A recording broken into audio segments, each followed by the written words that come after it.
I did not. Madeleine Albright. I saw part of Hillary's eulogy. It was really quite excellent, quite excellent. And the place was packed. Okay, so what do we know so far? We know that poverty in the Jewish community is a very serious problem. Cindy, you're here, and I'm kind of, disappointed or hope? What's going on? Monday at 12:30. Monday at 12:30. That's pretty explicit for a birth. Okay, I understand. Okay. In any event, we know that poverty is a big deal. When we lived in New York, we visited poverty in Queens. It was a pretty serious and frightening thing. But the biggest poverty area in New York, New Jersey, is in the ultra-Orthodox, who are poor by choice. Poor by choice means they choose, they choose to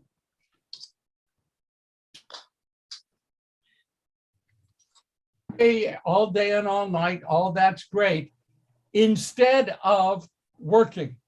And then they are supported by the social services welfare departments of the state of New Jersey, the state of New York, and so forth.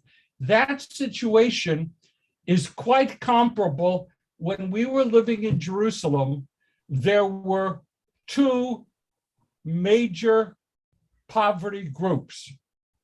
One poverty group was within the Arab community, and one poverty group was, there it is again, the ultra-Orthodox. The ultra-Orthodox, again, choosing not to work, having no income, and living off of the tax base. As Risa and I would sometimes say, the taxes that we're paying goes to help people who choose not to work, but rather to study Torah. Well, so now as Passover came,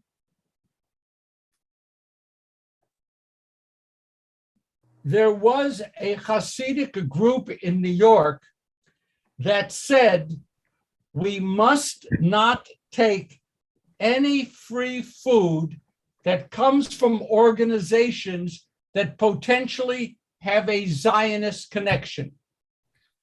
So that if the Jewish Federation of New York, since the Jewish Federation of New York is a major source of funding for the poor, the homeless, all kinds of good stuff, these Hasidim were being told by their rabbis that they must not accept any food from Federation or any similar organization that has a connection with Israel.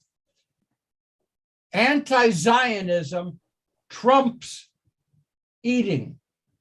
One of the largest organizations here, I'm reading a report, filling the gap in New York is the Metropolitan Council on Jewish Poverty. Runs a massive warehouse in Flatbush that offers kosher staples.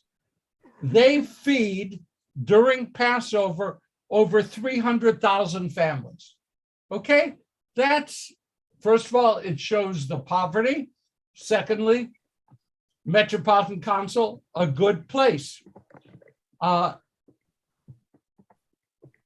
The United Jewish Organizations of Williamsburg were given thousands of boxes of kosher grape juice, eggs, fresh produce, and so forth. Cars lined up to receive this food.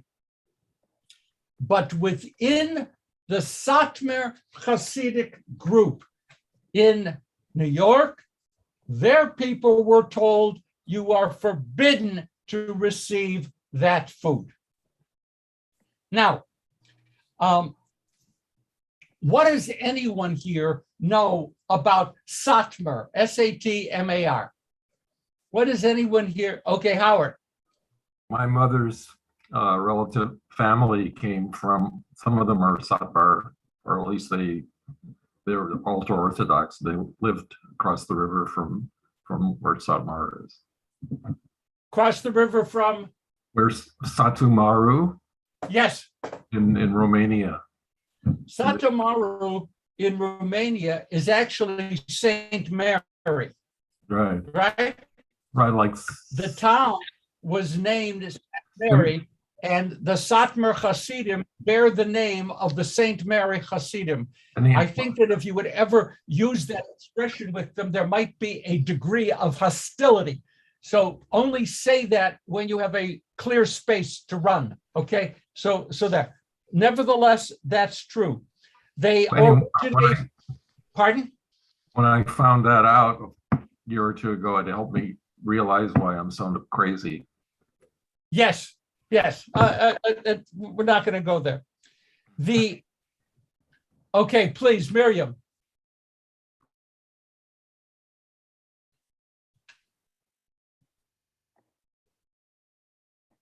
Okay, Miriam? Not yet. She's muted. She knows that, and she's trying. Hi, Dee Dee. Miriam, are you up? If not, we'll come back to you. You're still muted. Okay, there you are. Miriam? Okay, it's muted, Miriam. I'm sorry. And I do want to hear you. No, she had this problem at the last. Okay, all right. So the Satmar, what do you know about Satmar? Howard shared Satmar, Saint Mary, Romania. Actually, it's Romania and Hungary. And what is the hometown of Elie Wiesel? How's that for a question? What's the hometown of Elie Wiesel? It is Siget, Sighet, Siget. And there's a movie about Wiesel, which is called Siget, and it shows Wiesel returning to his hometown and walking around the ruins after the Shoah. Now, Siget was one of the headquarters, the central communities of Satmar. Satmar Hasidim, without going into all the detail, had a narrow escape from the Holocaust. They were able to save some of their religious leaders, and they eventually moved first to Palestine, Israel, ran from there, and settled in their own communities in New York and New Jersey. What is the largest Hasidic group in the world?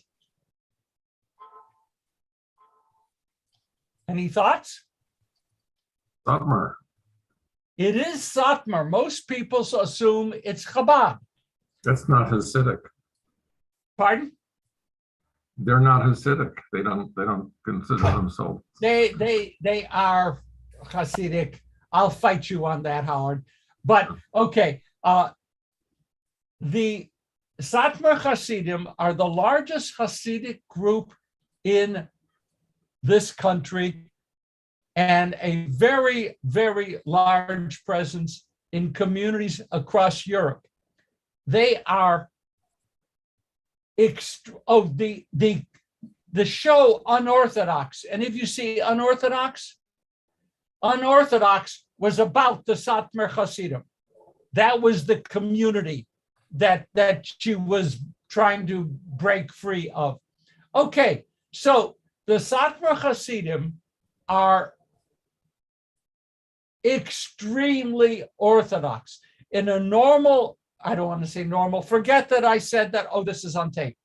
In other kinds of Hasidic groups and Orthodox groups, women have their hair covered with a whatever scarf, or they wear a wig. And sometimes they'll cover their wig with a scarf. Fine. Satmar women shave their heads. Shave their heads, put on the wig, cover that. In other words, just as with that, they go to the extreme. They go to the extreme. The native tongue of the Satmar Hasidim in the United States is Yiddish. Yiddish. That's their mother tongue. That's the language the kids grow up with. They are, of course, not permitted to own any electronic devices. That may be one of the few good aspects of their extreme situation, but they cannot have that. They cannot have anything. For example, you're not going to see them with credit cards. They are cut off intentionally from the electronic world, the world of communication. They are in total isolation, except when there is a major event at the United Nations at which Israel is being honored, or an Israeli speaker is there, or it's Israel Independence Day, whatever it happens to be. Satmar buses children into Manhattan, and they have signs on the buses, Zionism equals, and a swastika.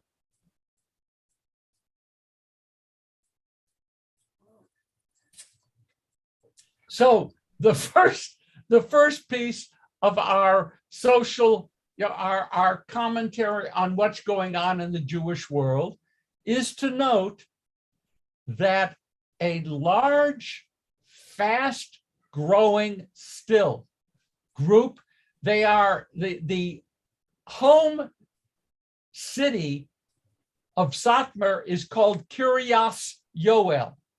And you'll sometimes see it, Kiryas Yoel.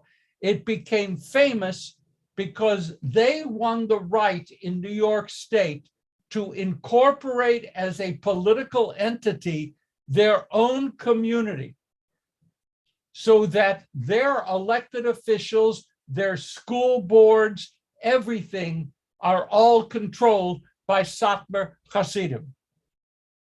They might as well be living, on Mars? I mean, totally separate, except for the one case, they are totally opposed to Zionism.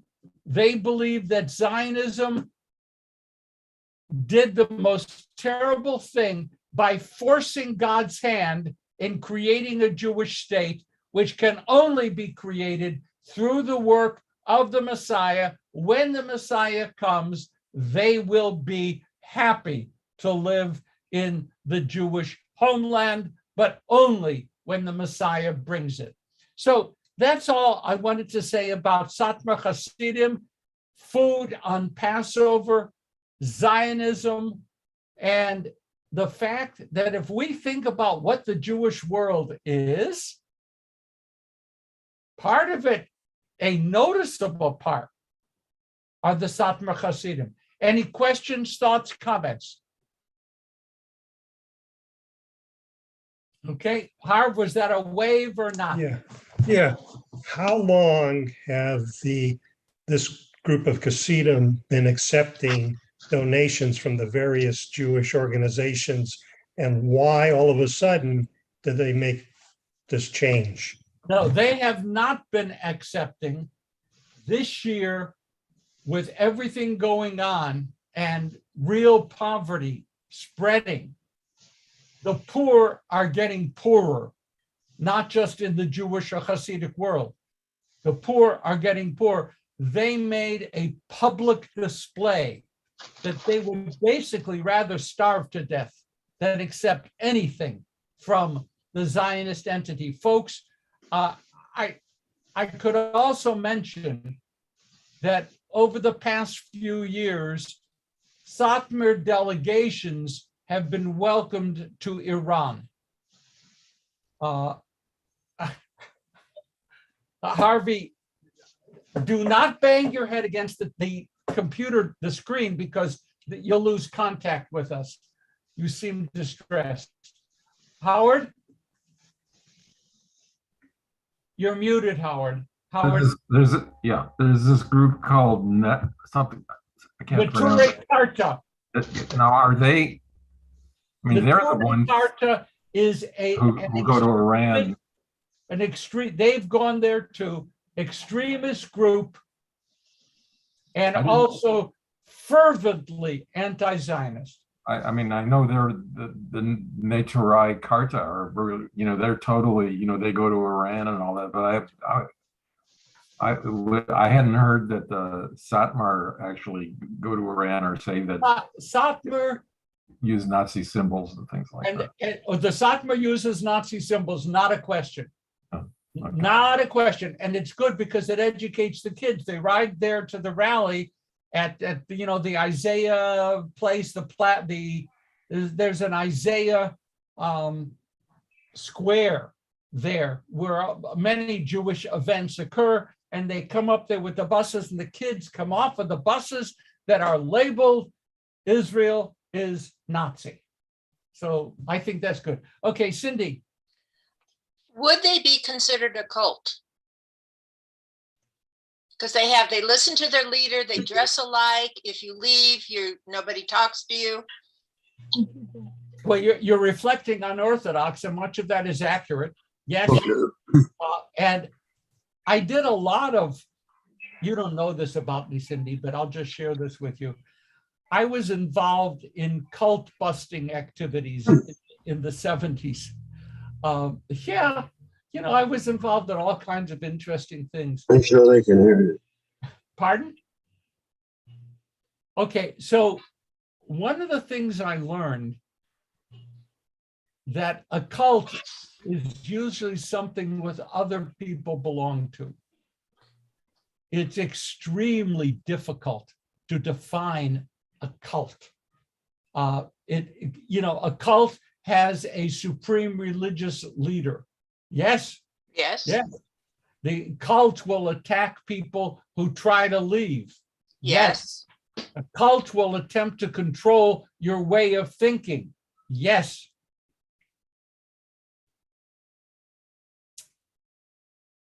I'm not going to get into politics now, but I think I've just described an American political phenomenon. And a cult, the term, do you understand? It's hard. Would I call Satmar a cult? Why bother? I mean, they don't care. Do they fit the description objectively? Sure. And their rabbis, by the way, I think this is, again, one of the good parts. Cindy, their people listen to their rabbis. Yes, they do. Okay, so I'd like to put it out there that that's not the world's worst thing that could happen, but small exaggeration. It's painful. I guess one of the great things about Satmar, they are producing so many kids per capita that they are saving the Jewish population. And with time, as we saw in Unorthodox, people move out, and they move out and become more a part of the Jewish mainstream. And okay, enough on that. Julie Hart is sure promoting it, leaving. Who is? Julie Hart, the Unorthodox. Just wrote another book. She's all over the place talking. Yes. Okay, next big event in the Jewish world besides Satmar and Passover. It was an event that occurred at the official vice president's Seder. Now, you know that for example, Obama had a White House Seder. This year, it was a vice president's Seder. The first husband of first gentleman, yes. Second gentleman, Whatever he is, was there to conduct, and I hope that the vice president recovers quickly from COVID. Yes, all that. But in the meanwhile, Kamala Harris, Doug Emhoff conducted a Passover Seder at their home. However, some people were watching. It was screened. I hope you don't tell anyone, but it was noticed that some of the bottled wine on the, Risa, please stop that. Some of the bottled wine on the Passover table came from a West Bank winery. And immediately, social media exploded. Is that bottle of wine from the Pasagot winery in the West Bank an indication that the White House is changing its attitude toward the West Bank? Do you think this was a small thing? Oh no, this was a big thing. It's in all the Jewish media. And an advisor to the vice president had to tweet a statement. The wine served at the Seder was in no way intended to be an expression of policy. So there was a flood of left-wing criticism of the White House and the vice president. Progressive Jews, left-wing Jews, anti-occupation Jews attacked that lonely bottle of wine. What did Sigmund Freud says? Sometimes a cigar is only a cigar. And in this case, sometimes a bottle of wine is only a bottle of wine. Moving on, any question about that? Our world is filled with fascinating things. By the way, I see Bernice Kegel on and Roz Weissman, but Bernice is new in my reckoning or memory. So if you can hear me, hi, and I haven't gotten to know you, and I will, and I'm glad you're here. Next, the Haifa Symphony will be breaking a decades-long boycott of Richard Wagner. The Haifa Symphony has agreed that it will showcase the work of one of the most anti-Semitic composers in the history of anti-Semitic composers. There is no law in Israel banning Wagner.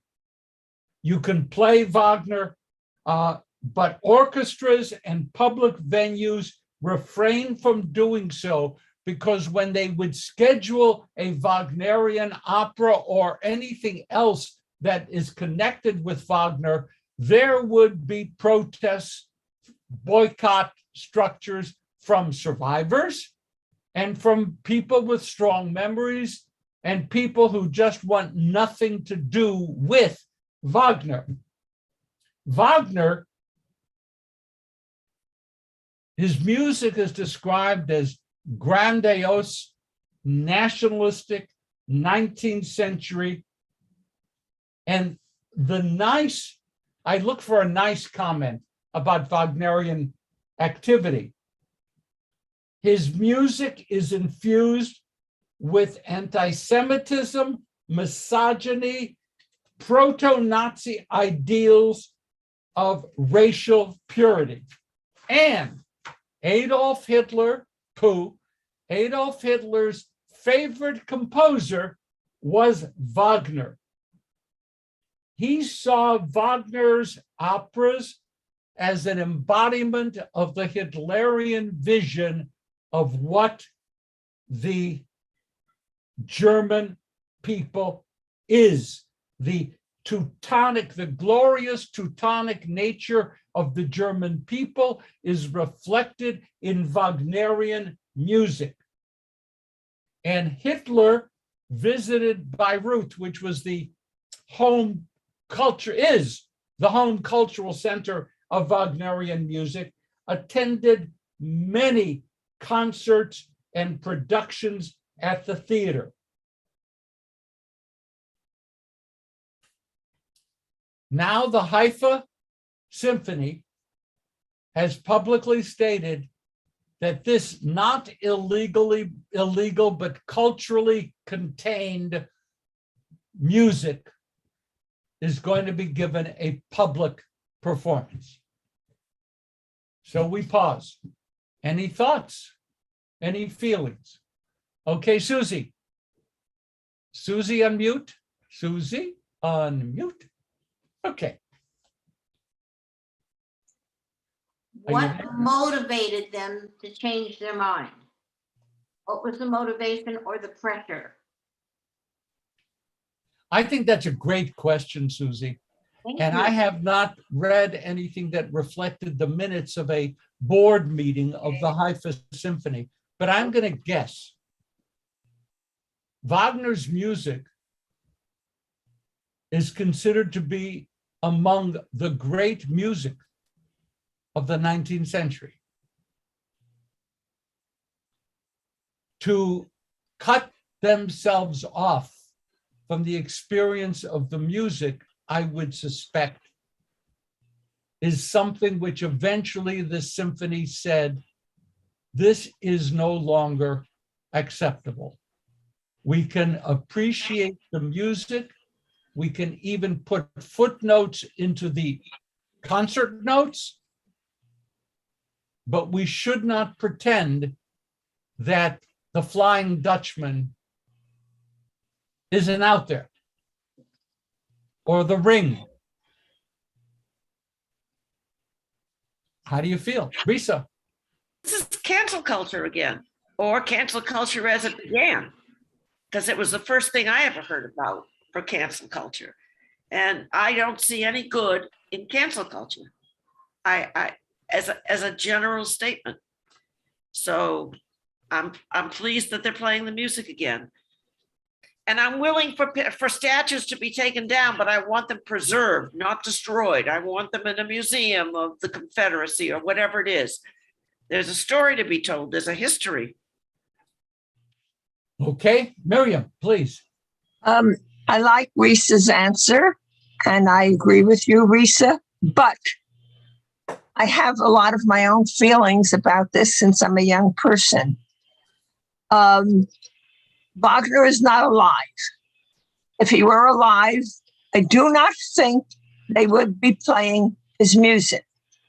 When I was in college, my friends were ready to go.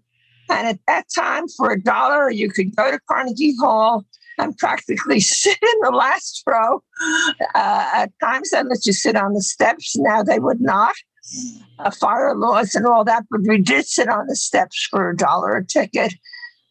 And I explained to them why I could not ever go to hear Walter Kiesling. Why? He was Hitler's favorite pianist, 1. 2, as Jews, how dare we give him our physical presence?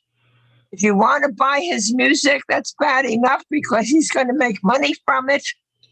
If you want to hear it on the radio, by all means, do all you wish. He's not making any money from your hearing him on the radio. Play if you think he is such a great pianist. But you cannot, as a Jew, go to give this man your physical honor and your physical presence, which is exactly what you're doing when you're going to hear him. Wagner is totally different. I believe Zubin Mehta brought him back into Israel. We will always have conflicts about Wagner, and that's my answer, to always have a conflict. I will never resolve it. He will always be Hitler's favorite. I will never resolve his personal anti-Semitism. that he had for Jews, which he spoke about very readily and very openly. That is enough to discard the man out of your life. But along with his beautiful, bombastic operas, he did write some of the most beautiful love music ever written. His Tristan and Isolde love music is so exquisite. It reaches such heights of music aestheticism, if you can use both those words, because one is visual and one is auditory. Nevertheless, we cannot take away from him what he was, this hugely gifted, great composer. So the answer is the children of Israel can know about Wagner, should hear his music. The conflict within each one of us as Jews will remain probably forever, and that's the answer. It will never go away. Miriam, that was a totally wonderful response. Thank you for that. Thank you. Your comment about the Wagnerian love music, right on, spot on in terms of greatness and in terms of problem. Any other responses or thoughts, folks? Would by a show of hands, LA Symphony, Disney Hall, Wagner, how many of you would go? 1, 2. Whoa, I see 2. Okay, that's very, very interesting. Okay, please. Yes, I see Sylvia. Yes.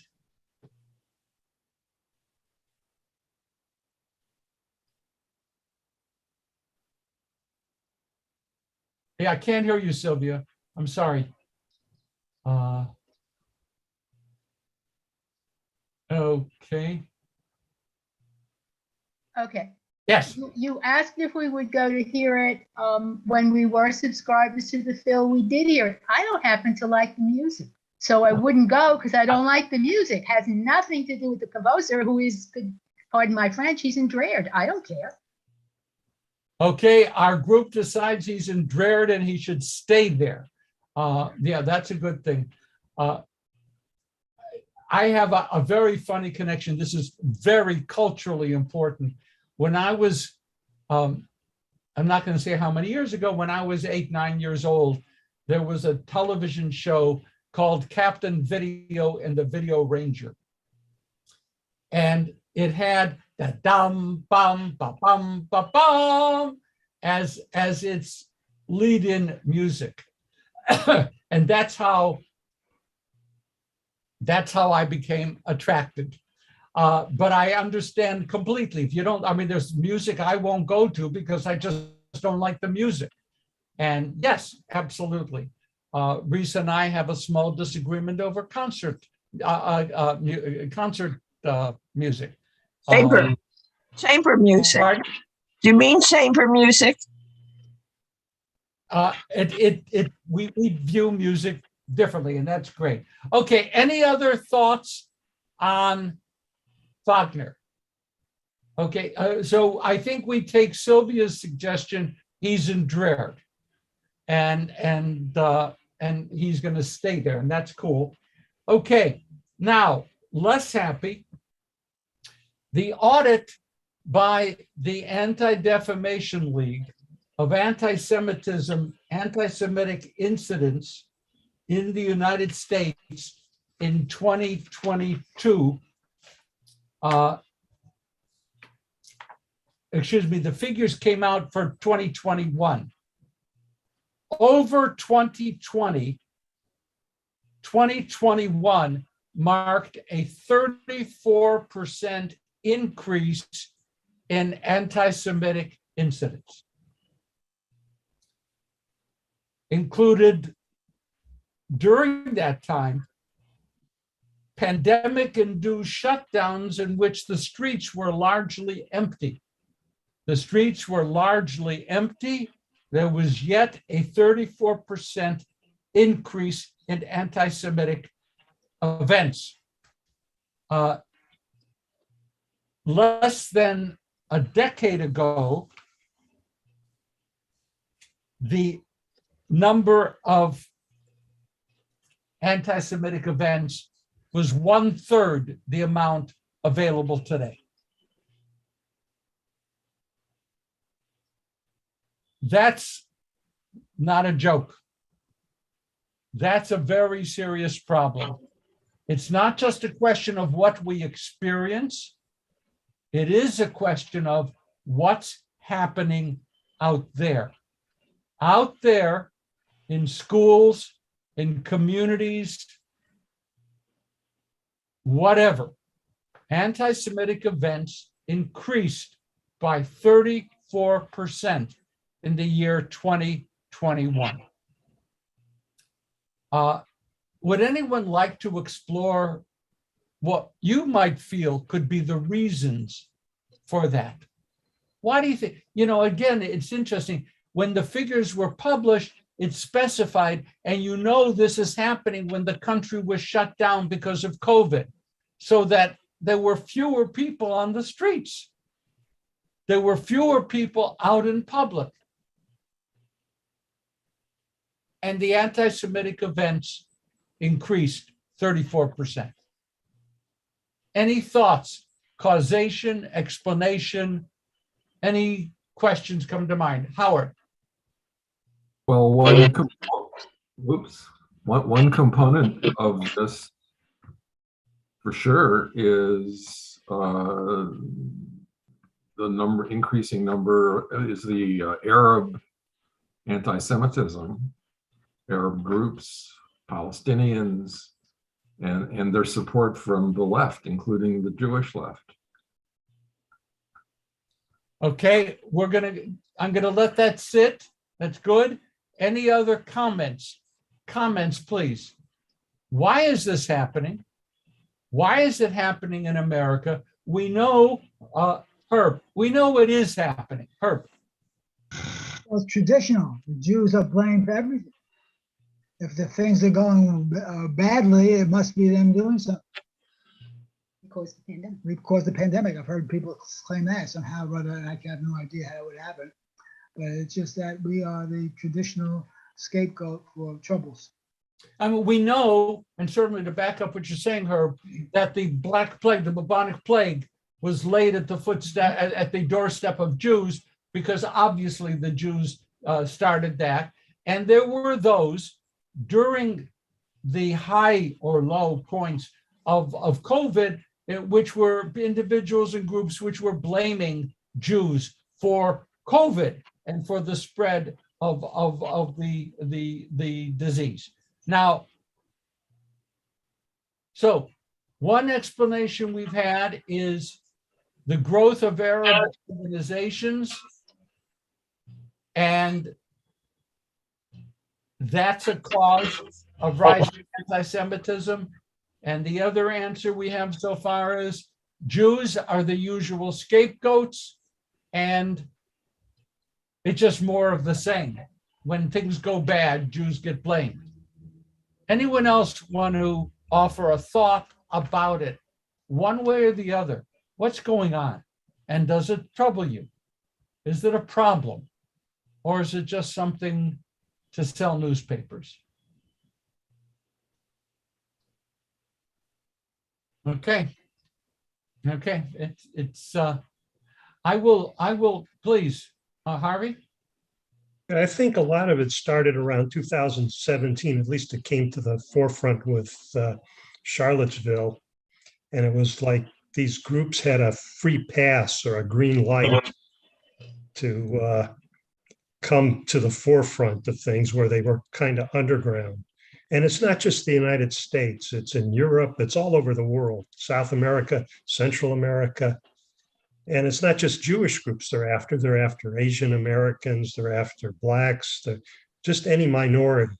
And you could even trace it back to the beginning of Trump's presidency against the Muslims coming here, against Mexican Americans. I mean, it's very easy for these people to find a scapegoat. It doesn't necessarily have to be Jews, but that's my opinion on all of this. Okay, well, that's a fine opinion, please. Okay, yes, Miriam.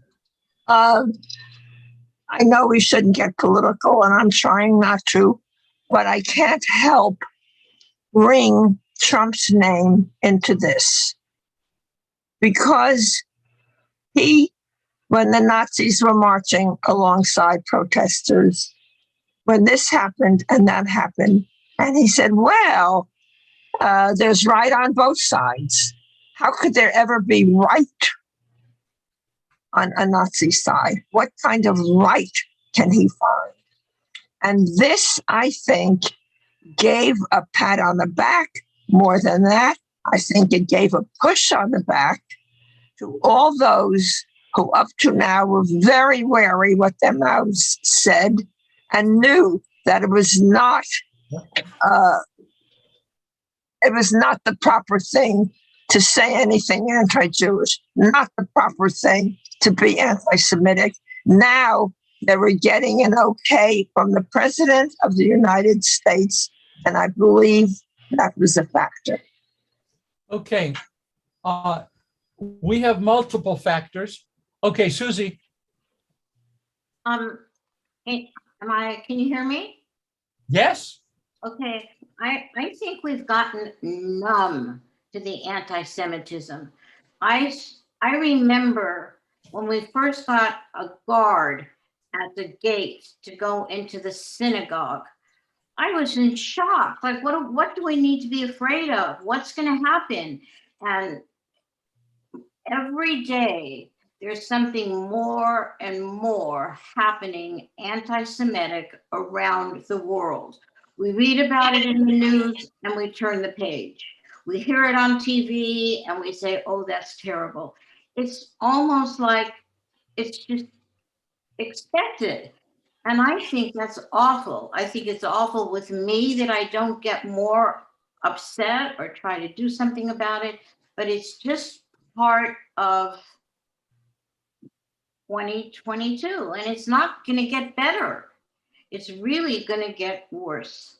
Okay, I'm gonna try to bring this around and be as unpleasant as I can be, because that's my persona. And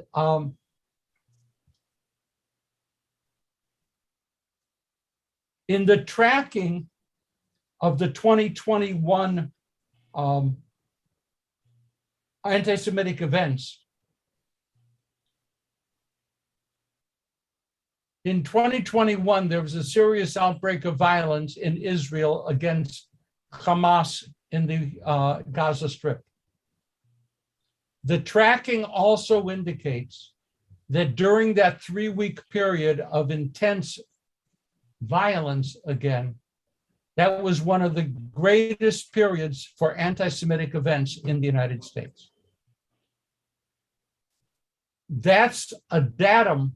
It doesn't prove a thing, except that when Israel believes that it can operate independent of serious concern for the impact of certain decisions on diaspora Jewry, they're wrong. They're wrong. And it's one of the really troubling factors in the American-Israeli relationship that Israelis do not seem to seriously factor in how certain decisions they autonomously make, because they have the right to make it, it's a sovereign state, but the impact of what they do on diaspora Jewish communities. And I'm going to stick with that, and you can yell and scream, and you know who I am, and so that's okay. I mean, my Zionist credentials are not open for question, but it is a serious breakdown in understanding. So, for example, Israelis, the government, honestly believes that it can maintain the occupation because that's sustainable within the Israeli geopolitical orbit, not taking into account what that occupation is doing to the American Jewish community, especially to the young people. Right, I agree. Oh, I'm not looking for people to agree. I'm looking for people to be angry and throw things at the screen. This is really important. Israel has its own geopolitical reasons for holding on or whatever it's doing, or increasing occupation, settlements, building roads, whatever. They are doing what any sovereign state can do. If you decide to do it, go do it. But in Israel's case, what it does has a serious impact on how we live. And there has to be a way of improving that level of understanding. Howard.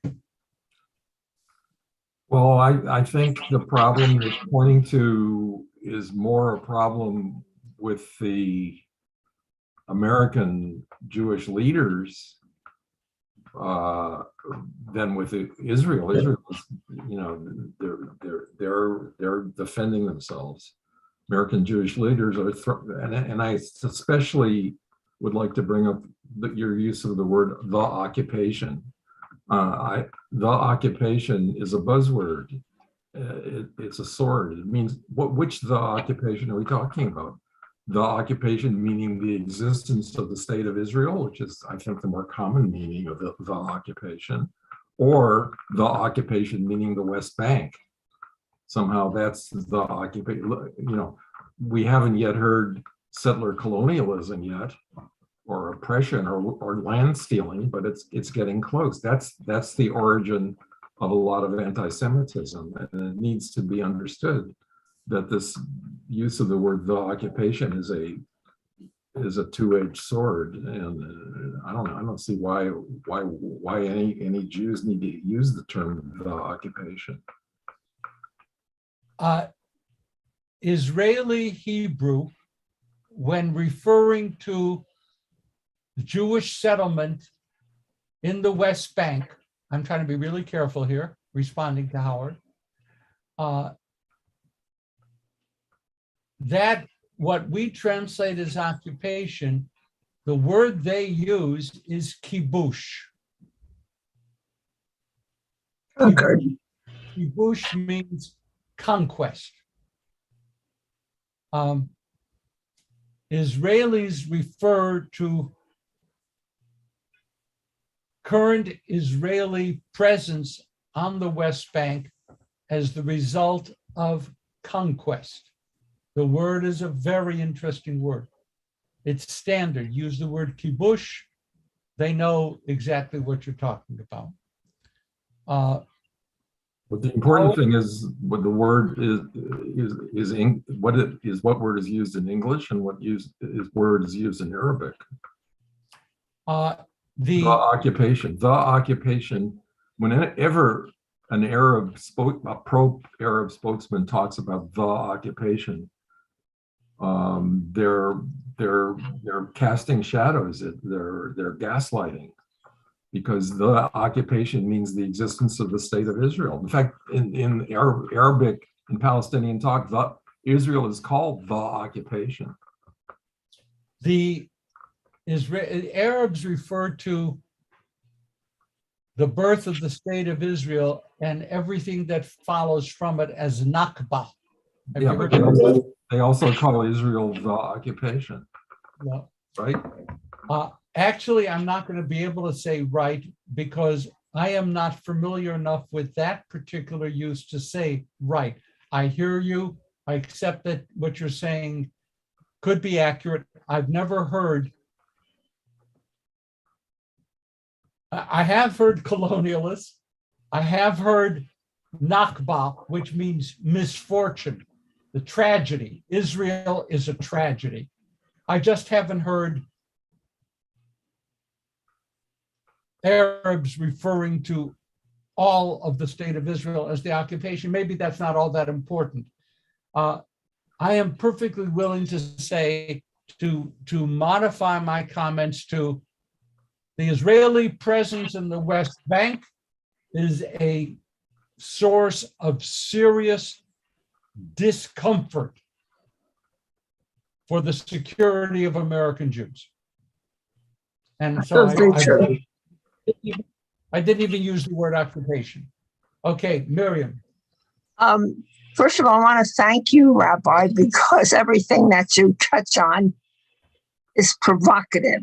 We don't come away with a sweet solution because there don't seem to be any to any of the things that you mentioned today. And I appreciate for stirring us up and bothering us a lot. I appreciate that. What I'd like to do, but this is one thing I want to say that I like that idea that you brought up, how Americans feel. It's absolutely a fact. I know it from all the young people that I have a lot to do with, my grandchildren and their friends and university level, etc. But just our lousy luck, they attacked us and we won. Therefore, I like the word the kavesh, lichvosh, to conquer, conquest. We won. We conquered. We had no intentions of occupying Gaza area whatsoever. Nobody wanted them. We occupied them because they went to war and we won that war. Therefore, Miriam, we don't want them, but we have them. Miriam, I'm going to suggest that I think Howard used the phrase cherev du pipiot, two-edged sword. Two-edged sword, that there's a two-edged sword involved in this. I am never going to be able to view the outcome of the birth of the state of Israel without feeling certain levels of regret over the enormous errors that were sometimes made by the Israeli and Zionist leadership. You gotta really hear me. I am not saying that we shouldn't have done it. I am saying that to claim purity and a lack of misjudgment and bad judgment in certain areas is a mistake. To put it into street language, there were things that we really screwed up. Do I understand why it happened and how it happened? Yeah, I really do. And I don't blame. On the other hand, it is not binary, good guy, bad guy, right guy, wrong guy. There is blame in this whole process that needs to be shared and understood. None of which would lead me to say that Israel is anything less than a totally legitimate place that I love. But we can't speak the language of they were wrong, we were right, as if that reflects historical reality. It doesn't. It doesn't. Now, I have 7 minutes left, and Miriam challenged me to keep on challenging you. What do Roman Abramovich, Moshe Kantor, Lev Leviev, Victor Vekselberg, Michael Friedman, German Kahn, and Beryl Lazar have in common? They're all Jews. Okay, no, that's point number one. They are all Jews. Great. What else, Harv, do they have in They're common? filthy rich, and they got most of their money in Russia, stealing it from others. We're being a tad judgmental, but probably accurate. They bear, I mean, sometimes Jew, I'm a bar mitzvah, I'm a bat mitzvah, I am a chosin and a kala, I am whatever. They are oligarchs. They are oligarchs. And when you read in the paper, oh, these oligarchs, and we're going to stamp on them and take their yachts and take this and take that. Folks, Roman Abramovich, Moshe Cantor, Lev Leviev, Victor Vexler, they're Jewish oligarchs, and there's more.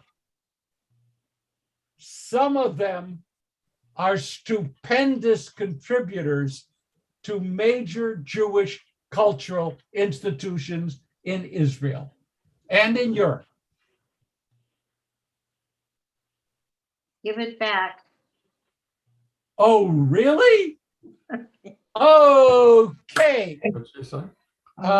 Okay, give it back. Okay. We have to understand that these men, not all Jews by far, not every oligarch is a Jew by far, do not hear that, but there's a sizable minority of them who are Jews, who have come to Israel. And for example, the Diaspora Museum in Tel Aviv, for example, now called the Museum of the Jewish People or something like that, is a product of oligarchic largesse. There's also a soccer team in London, which is the beneficiary of oligarchic largesse.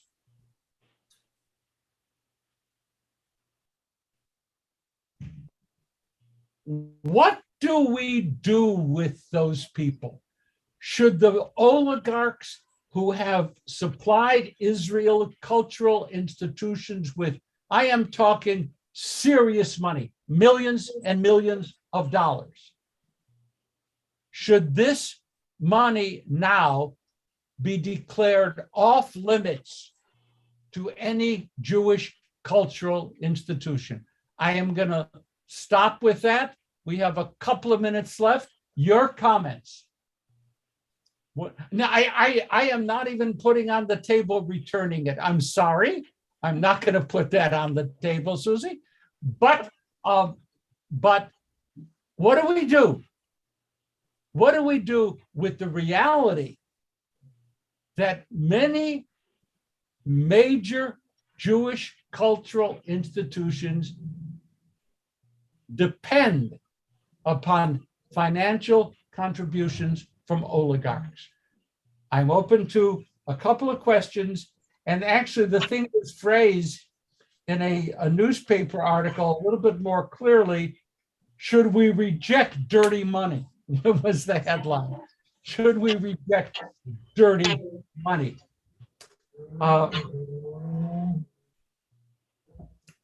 Question, answer, any responses? It's not easy. Pardon? I said it's not an easy one to answer. Why would I give you easy? I don't know. I think it's perfectly easy. You don't take money from people who are get money from other oppression. I mean, the reason why Putin is because of those oligarchs. And they're oligarchs because of Putin. I mean, yeah. Right. But Yeah. the current Russian government wouldn't exist without them. I have it written here in an article. These people, in fact, are killing Jews. Yes. They have validated Putin's rise to power. They have personally benefited from their connections, and they are in a position to stop or try to stop the war of aggression, but they're not doing it. Inviting them to sit at your table, which means taking their money, means inviting murderers who are soaking the black soil of Ukraine, already red with Jewish blood. The same as too many people. This guy is really unhappy with the oligarchs. We got a minute left. Any feelings? You're sitting on the board of a museum. Take or not take? No, don't take. No. I agree, don't take. Don't take. Don't take. Don't take. Don't take. Take. Take? Carv says take. Carv? Yeah, I think the larger question, and it's probably a rabbinical one, do you stop somebody from doing something good? unless they're totally evil, I believe you don't stop them. But you'll have to fill me in more on the theological details of that one. I am thankful to you for having raised a very important question. Jewish tradition views the giving of money by evil, not horrible evil, bad people, to be considered as a way of coming back from their badness. And if it's understood, I get it. Yes, if it's understood that I am saying, Harv, that what you have said is one mainstream option. It's there, which is why this is an ethical conundrum. Anyone else? Cindy. I would take the money to do some good because they could use the money otherwise to do evil again. No. Okay. Right. I mean, if you're diminishing their pot, and that's a good thing. They're going to do evil anyway. They have so much, that's not going to matter. I think to set a precedent that it might encourage other oligarchs that don't have any anti-Semitic baggage to give money. Anyone know how the public library system in this country was started? Andrew Carnegie. Andrew Carnegie, money. Andrew Carnegie earned his money in the most upright and ethical fashion. Yes? No. Oh, no. I was one of those two possibilities.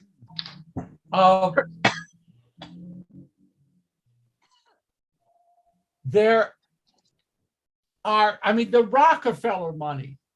There are so many cultural institutions. Rockefeller University in New York, one of the great research centers. Do we tear the name off and cut ties? Okay, Don't forget Michael Milken. That's another question. Sylvia, Michael Milken is a question. Sylvia. There's this whole thing going on in the world of philanthropy about taking names off buildings because of where the money came from, like the Stacklers, like a whole bunch of other things. I don't think any of us can resolve this issue. Not taking more money is probably one way to deal with it, but you've already taken their money and the money was already earned in dirty ways. So you said yourself, Rabbi, that you're not going to give the money back. So going forward, it's how do you decide what to take and how do you decide how to name things? And every single nonprofit institution in this country is grappling with that because they need the money, and the money in general is not coming from pristine sources. I could even add just a little bit. I haven't met any pristine sources yet anywhere. Your personal money is probably pristine. If you want to become a major philanthropist, your money's good. But that's absolutely anywhere. I mean, synagogues, churches, everybody's got a name on a building somewhere, and that seems to be how you entice people to give all the money. But you need to also know where the money came from if you're trying to be ethical. And we're going to leave it there, unresolved, but ain't that a tough question? It's a big question. It is tough. And when again, Risa railed against cancel culture, there is a lot going on out there, which from my perspective is ethically challenged by the people who call themselves the good people. I'm not going to say with Trump there's good on both sides. I am going to say this is what a real ethical dilemma looks like. And with that happy thought, We'll see each other in 2 weeks, and thank you for today. I This- thought this Thank was the you. last one. This was great. Bye-bye. Thank you. It goes on Okay. forever, Sylvia. Oh, okay, thank you. Didn't know that. It doesn't end.